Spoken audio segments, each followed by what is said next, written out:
What's going on, everyone? Welcome to a Wednesday edition of Back Your Play for this 23rd of April, 2025. As always, I'm your host, Rich Quinones, our good friend Lloyd Vance, our NFL insider, host of Lloyd Vance's Insider Football. Kind enough to join us. We continue to go around the NFL with the draft a day away. We're powered by our good friends over at Fresh Roasted Coffee. Use the promo code BYP20 in the show notes, as well as playedagainstsports.com. AFC East, AFC North, that will close out the league as a whole as we look at the offseason moves, the fluctuation, draft needs. We'll start with the AFC East. Compelling division because you look at it, three out of the four teams have top 15 picks. Miami sits at 13, the Pats at 4, and the Jets at 7. Obviously, Buffalo, the perennial powerhouse in that division, winning the division, again, making a run into the playoffs, falling short. They're still trying to get over the hump. So let's start with the Buffalo Bills with their expected win total to be 11 and a half. Listen, from the coach down, we know there's talent. From the quarterback down, we know there's talent on this roster. The biggest need for them, I think, ultimately is they're trying to compete with who? The Ravens, Kansas City, and some of the other upstarts in the AFC. So how about right now, biggest needs for the Buffalo Bills?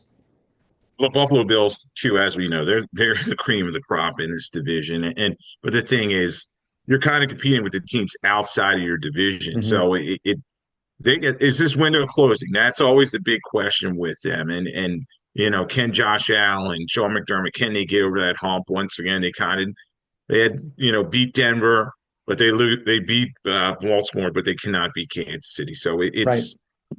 that's their bullseye. So that scored a ton of points last year, almost 31 points per game, one of the best in the National Football League. So offensively, I think they're pretty good over there, but it's the defense cue that you got to look at with them. Their defense allowed 21.6 points per game, and then their secondary got kind of old, kind of beat up, and they allowed a lot of big plays down the field. So I think they're going to try to get some help at cornerback, maybe edge, defensive tackle, because Ed Oliver's really their only guy up front. They do have Epinesa and some other guys, but Vaughn Miller's now gone. And I think they're a team kind of flux, so they have the talent, but they need some guys to help them get over the top. Yeah, good call on the DT, right? You need to pair him up, Ed Oliver, with someone. Walter Nolan seems to be a name out there from Ole Miss, right? You got an explosive future sidekick.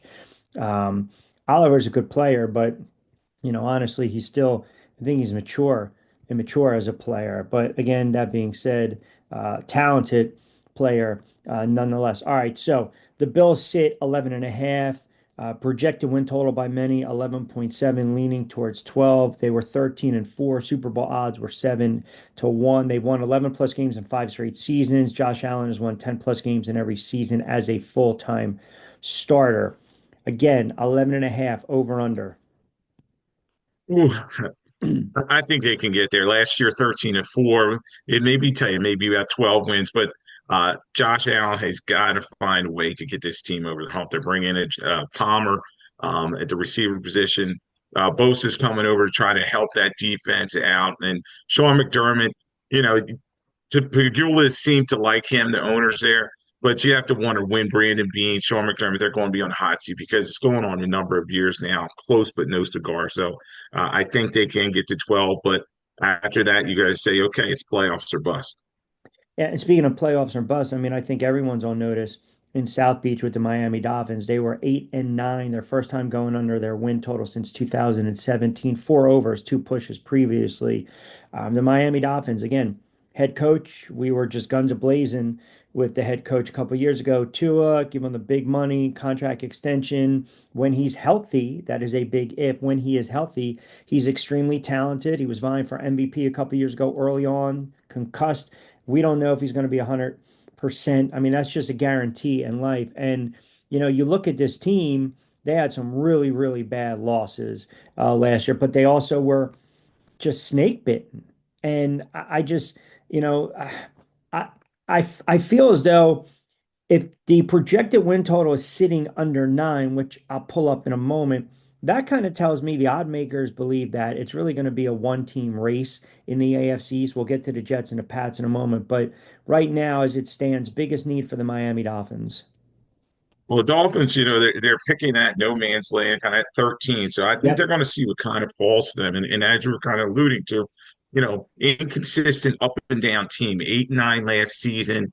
Um, Offense scored about 345, had all those offensive weapons, but Tua getting hurt, and then Tyreek Hill, you wonder about him, how much he has left, and then the running back position is kind of in flux there as well. A Chain's still there, but Mostert's gone. So, but I can see them trying to fix that defense. Chris Greer's their general manager. He's been there for a little while. They had trouble stopping the run, so I think defensive tackle is an area they may look at. Maybe Michigan's Kenneth Grant, maybe a guy that they possibly look at there. Offensive guard, obviously, offensive tackle with Teron Armstead kind of hanging up. Him retiring is a big thing for this team. They got to figure out that situation there. So a lot of positions in need for them. Also watch for cornerback as well. They had Kendall Fuller leave this team. So a lot of pieces that they need. McDaniel, another guy, he's been there for a little while now. Yeah. He may need to get it done or he may be on hot seat. That's a really fair point. I mean, you think about this for a moment. If you're McDaniel, the fact that they've had some issues with, again, the injury bug and the consistency with this team as a whole, that's also kind of been a problem with this team. And it falls at times on the head coach, McDaniel. Now, what's interesting also is that the Dolphins have cleared 8.5 wins in 4 of their last 5 seasons. They were 7-10 against the spread last season, their first losing mark since 2017. Lloyd, you mentioned they kind of pick a no man's land at 13. That's kind of where we have them with the projected win total, sitting right around 8.5. I look at this team, I think there's too many question marks. Tua and his injury history scare me. I'd be shocked if he made it through a full season. I'm playing the under here. I think I'd have to agree with you. Stephen Ross, the owner there, he's kind of getting impatient. So, they better get over that total, but I don't think it's going to get done. There's just too many pieces, and you have a core group with a lot of names, fantasy football type names, Waddle and Yep. Hill, and they'll put up some big stats, but in terms of the win column, just not getting it done. So I think in the end they don't hit that number, and then change maybe come to Miami. New England sits at 4, and obviously their biggest need. I mean, look, you need someone that's got to protect Drake May. They should go tackle. I think it's almost a foregone conclusion. I guess we can kind of agree on that. Pass protect and pass block. Get this young kid some help. Yeah, the Patriots are interesting last year, 4-13, and, Yep. and they get rid of Mayo. That just did not work after one season. Now they're bringing in Mike Vrabel. He's a veteran guy, pairing with Elliott Wolf, who's basically the general manager there. And they're going to, they brought the old band back together. So Josh McDaniels is back. They got Terrell Williams trying to help out that defense and bringing in a lot of new faces. So getting rid of a lot of people that just weren't working out, and then they're bringing in veteran guys, Matt Collins, Morgan Moses, Carlton Davis. So these are a lot of the pieces that they're bringing in. They're at 4, so I think they're just going to kind of see what's sitting there. They're hopeful. I think that Carter is sitting there for Penn State. They would love to put him on their defensive line because he may be a generational talent, and then maybe Hunter. But in the end, I think offensive tackle may be the area of need that kind of falls to them. And it may be Will Campbell, a guy everybody's talking about at LSU. He's kind of a mauler, a guy that, can protect the edge. And that's what this team needs, as you were saying. Receiver, also maybe a position of need. Yes, they're bringing in Diggs and Hollins, as I talked about earlier. But, this offense has just not scared anybody over the last couple of years. So they're just probably going to see what falls to them, and a lot of change coming in with the Patriots. Yeah, so coming off back-to-back 4-win seasons, again, it's always about the makeup. You got a new head coach. How are they constructing the coaching staff? Their projection for wins has increased by 3 over the last season's number. So it was 4.5. Now people think, all right, May again under center. You clean out the culture. I still don't like how the roster has been constructed. 7.5 is way too high. The Jets are going to play them hard. Miami's going to give them fits. Buffalo is still the team to beat. I just don't see them winning a lot of divisional games, and I certainly don't see this team winning more than 7.5. Yeah, Vrabel's going to change the culture there, but I don't see him jumping from 4 to 7 wins. I definitely No. would play the under with this team, and they're going to be better. They're going to be tougher. They lost a lot of games in blowout fashion last year. You're not going to see that. They're going to see a more competitive team in New England, but there's just too much to change in one season to get to that number. Talking about a change, you go to the Jets. Your guy, Robert Salah, out. I mean, we knew that. Aaron Rodgers, see you later. Aaron Glenn basically saying, we don't want you to come back, Aaron Rodgers, which was hilarious when you think about it. Let's have you fly across country. I'm going to sit down for 15 minutes and ask you, hey, do you want to play football? And then you make the decision. Pardon me. We don't want you to return. Um, Justin Fields looks like he's the, pardon me, stopgap right now. But again, I still believe, it's the Jets. I know people don't want to hear it. I think they're going to play it safe. I think they're going to go tackle. Look, I mean, they need a boatload of help. It's one of the reasons that their projected win total is one of the lowest in the league as well. Because again, do you have a better chance of winning more games than Aaron Rodgers and Justin Fields? Well, more or less Aaron Rodgers even at this stage of his career. But the win total sits at 5.5. So where are you at with the Jets? Woody Johnson, he said enough was enough with Salah, and Oprah came in there and got the team more competitive. But Aaron Glenn's coming there, and he's going to institute his system. He brought in a GM as well, Darren Malji. And Justin Fields, I think, may fit their scheme. I think they're going to do some more read option, and their offense has just got to get better. Last year, they only scored about 19 points per game, and they just got to put up more points. That defense, obviously, everybody talks about how vaunted they are in terms of all the personnel that they have, all the names like Sauce Gardner and Hmm. Quentin Williams. But um, this team, they got to win those close games to kind of make that jump. So it's going to be interesting. Tight end could be a position that they need. They have good running backs. They have Wilson at the receiver position. A lot of people are talking about, is this a spot for Tyler Warren out of Yep. Penn State? He's an Yep. explosive player. You could put him in there, and he could help change the direction of his team. So watch tight end. Obviously, right tackle. They got Fasanu last year. Smith retires, so they're going to slide Fasanu in on left side, and now they're going to look for a right tackle to help that offensive line that was kind of leaky. So Uh, also defensive tackle and safety. So a lot of positions in need. They'll be at 7. They're another team. Okay, let's see what falls in there. Interesting name you bring up in Warren because people are kind of comparing him to Gronk, who the Jets had a lot of familiarity with all those years with New England. As I mentioned, close out the AFC East. Their win total sits at 5.5. They missed the playoffs in 14 straight seasons. That's the longest active playoff drought in the NFL. They have just one 10-win season over that span, 10-6 in 2015. And you know who their quarterback was? I'll go with Richard Todd the last time, No, maybe. 2015. Oh, I'm sorry, 2015. Vinny Testaverde.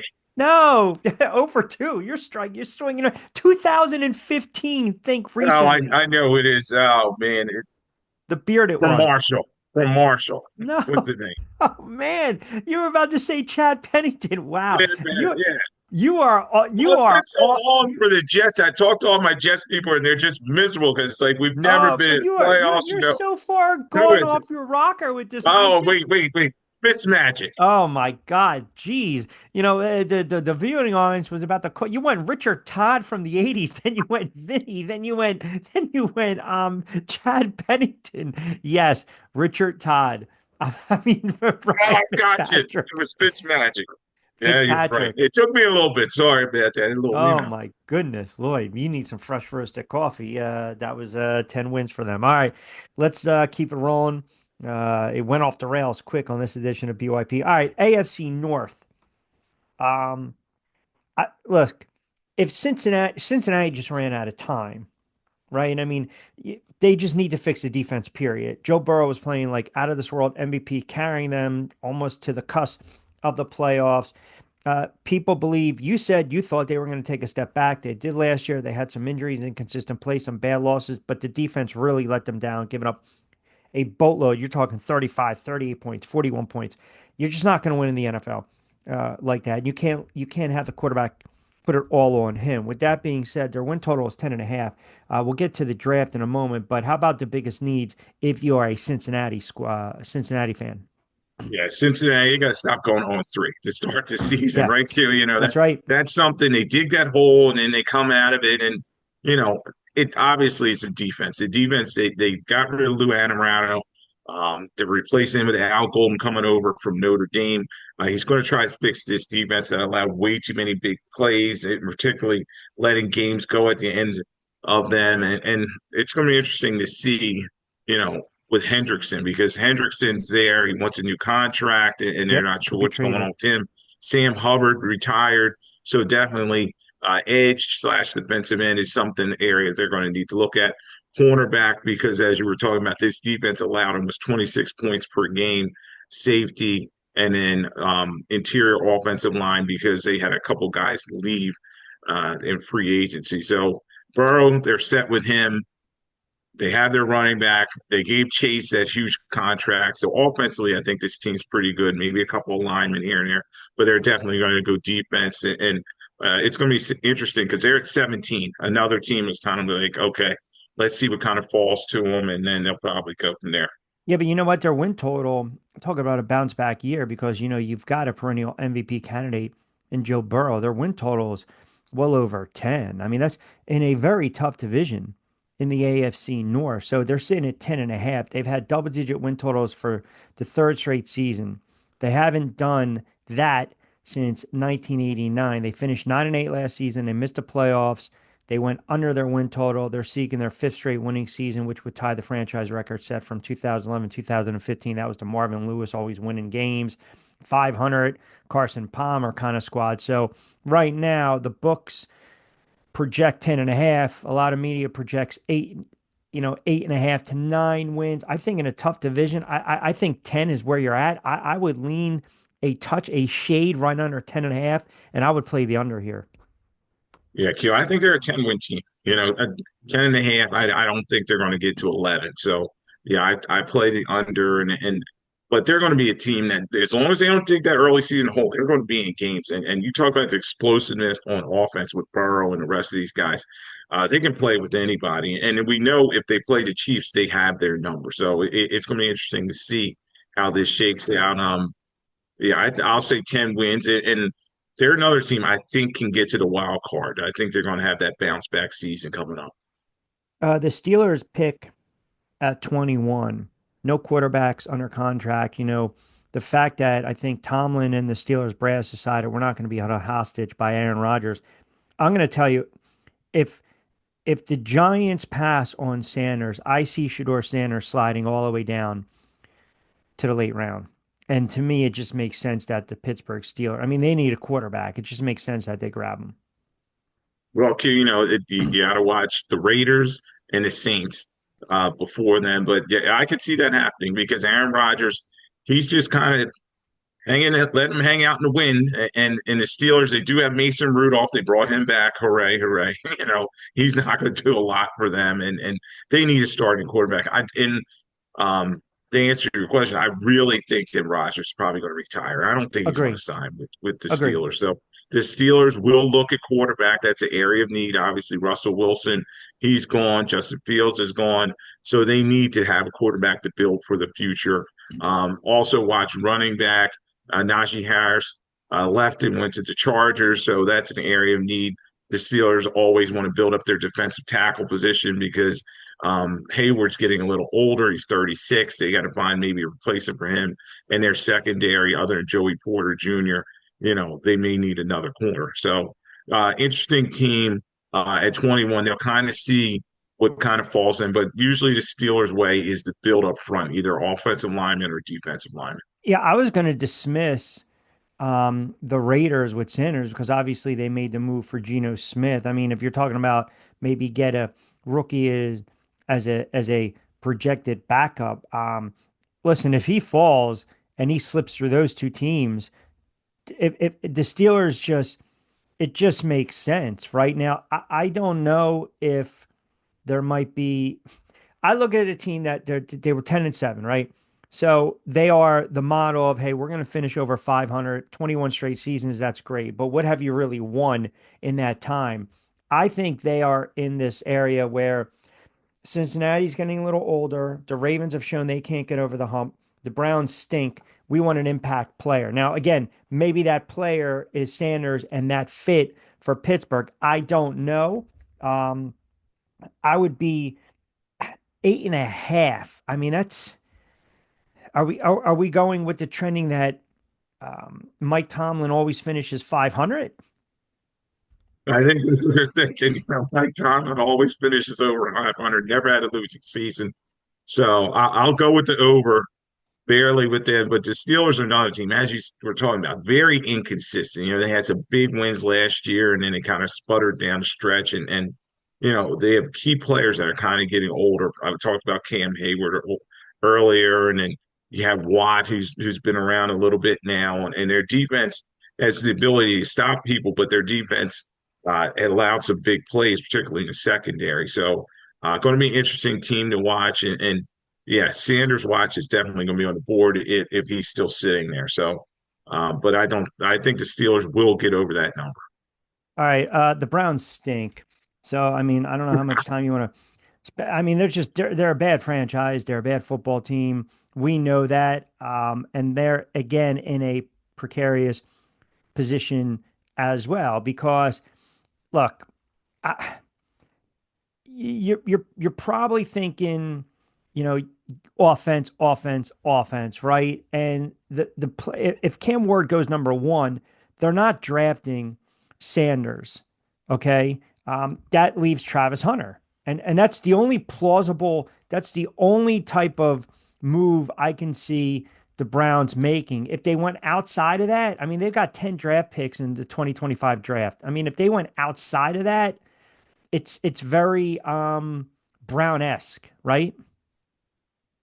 Yeah, Q. It's going to be interesting to see if they go with Hunter or Carter here at this spot. But there's another team that needs a lot of help. Yep. Last year, 3-14, offense only scored 15.2 points per game, probably the worst in the NFL.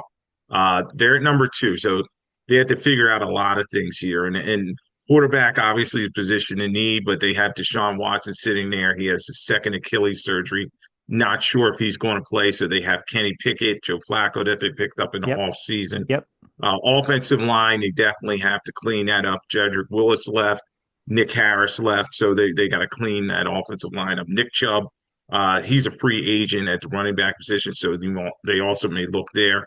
And receiver, Cooper just did not work out for them in a couple of years ago, and they really haven't kind of moved on from him since.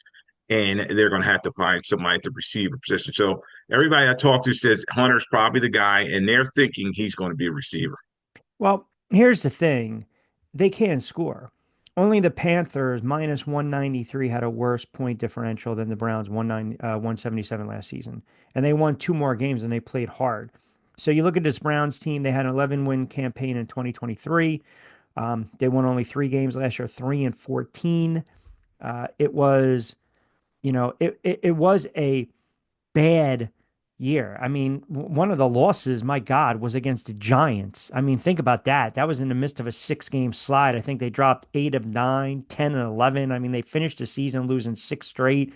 They couldn't score. They gave up a lot of points. I'm right now, I have absolutely no problem hammering their win total, hammering the under. This team is not going to win 4.5, 5 games. I can see them winning 2, 3, 4 games again and being really bad and having a top five pick right away. And you mentioned Hunter. Now, is that kid? He's made it known he wants to play both sides of the ball. And that's going to be interesting to see with Andrew Barry, their general manager, Kevin Siebert, a coach who's probably going to be in a hot seat. How they use him, and why not use him as a weapon in a variety of ways? But Q, this is not college in the National Football League. You can't play that many snaps as he did week in, week out in the NFL. So if he's a receiver, then they'll dabble, You're maybe saying allow him to part-time play receiver. right, part-time receiver and then let him play in the dime and maybe some nickel, but he can't play all, 60 some snaps, both sides of the ball. So it's going to be interesting to see how this turns out. But yeah, as I agree with you, the Browns are a very bad team. The number, what did you say, it was 5? 4.5. Ugh, it's going to be tough for them to get to that position. This is another one of those teams. I think a tear down's coming. That Deshaun Watson contract and everything. It's Albatross. just been an albatross on this team's back, and they just have not gotten better. And then the owner Jimmy and D Haslam, you just wonder do they really have a plan for the future? With this team, they're just a Yeah. mess. So, yeah, I don't think they get that number. And then lastly, to close it out on this edition of BYP and the AFC as a whole, the Baltimore Ravens.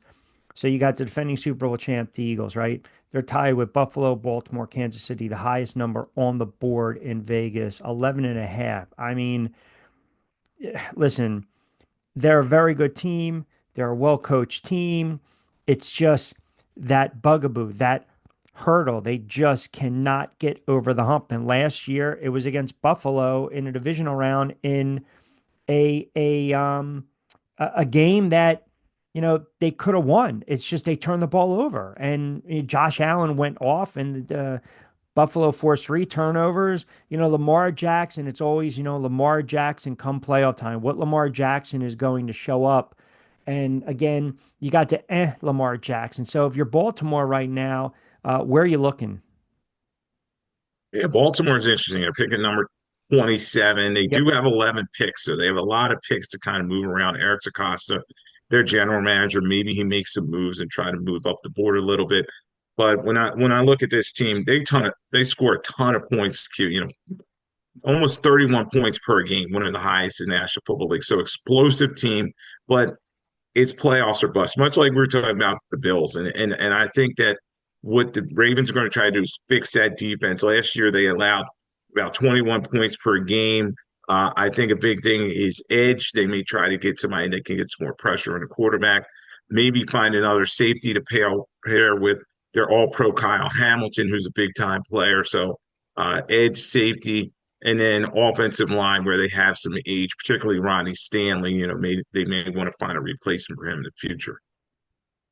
All right. So you look at, as I mentioned, their win total. They are again sitting there at 11 and a half. I mean, we know they're good for at least 10 wins a season. We know the division is also a very tough, competitive division. This is their sixth straight season when a win total in double digits. It's tell you what the prognosticators think about them. They've gone over their win total in back-to-back seasons after going under in the previous three, and they had the third best odds to win the Super Bowl, plus 650. It's sitting at 11 and a half. I see them being a 12-win team. Last year 12-5, and they always seem to get to that 12-win, Yep. 13-win barometer. And as we were talking about in this division, they're the kings of this division because let's face it, you have Cleveland who's downtrodden, the Steelers are middle of the road. The Bengals may jump up and give them a challenge in this division, but I still think they can get to 12 wins. But it's playoff or bust, and can they beat the Buffaloes of the world, Kansas Cities of the world when they get into the playoffs? We went around the league. I mean, it was rapid, it was fast paced, it was action packed. We hit the win totals. And then we have the draft. Mignana. We have the draft tomorrow. Lloyd and I will do our draft preview, some surprises where we think some players might land, and we'll kind of recap everything on Friday. I have a feeling tomorrow is going to be like buckle up like crazy because there, there are teams right now, GMs and head coaches, i.e., my New York Football Giants, that they better make the right choice. I mean, that's it, because you're already under a microscope. The Jets are already under a microscope. New head coach, new regime. The Giants with Joe Shane and Brian Daboll. I mean, Cleveland, Tennessee, looking for that franchise guy. So it's always very interesting. I might go like Yeah, this come pick number three. yeah, and it's going to be interesting because every team has their first round pick for the first time in a very, very long time, Q. So, Interesting. everybody's got their first round pick, and there may be some wheeling and dealing left to be done. I heard Jerry Jones saying we're going to get in the mix. I'll believe it when I see it. Yeah, you and I both. They'll probably draft a running back. All right, we will preview it tomorrow. Don't forget, we are powered by our good friends over at Fresh Roasted Coffee, 20% off BYP 20. Played against Sports, Deptford, MLR. Give Lloyd a follow at Lloyd Vance on social media. You can follow me at Rich Q on Q. We'll post this up on the YouTube channel. Like, comment, subscribe, share.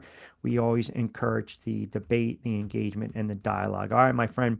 Good stuff on this Wednesday. 2025 BYP draft preview tomorrow. Look forward to it. Always appreciate a couple moments. All right, Q.